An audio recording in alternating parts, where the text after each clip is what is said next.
Recorded Books Incorporated presents an unabridged recording of Ninth Life by Don Matheson, narrated by Peter Waldren. This book, copyrighted 1989 by Don Matheson, is recorded by permission of the Liz Darrensoff Literary Agency.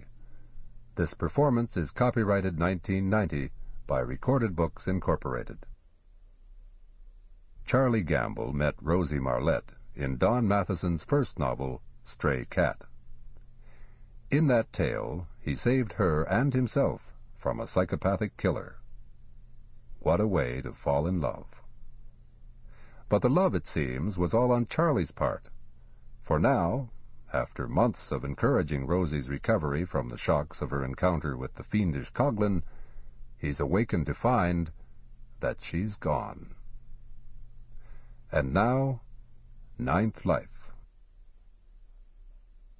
Chapter 1. Rogers, the uninvited cat, woke Charlie Gamble by lying on Charlie's chest and purring like a demented diesel engine. Opening his eyes, Charlie realized that Rosy Marlette, the other stray cat in his life, the two-legged one, was gone. She'd been beside him in the main cabin of the sailboat when he fell asleep. It made him feel heavy, reluctant to call her name for confirmation of the solitude he felt aboard Square Knot, the 42-foot sloop that was his home. Presently, Rogers began to tease his claws from their furry slots and prick them into Charlie's chest, in an escalating threat of what would happen if someone didn't quickly bestir himself and open one of those cans of foul-smelling food. Charlie didn't move.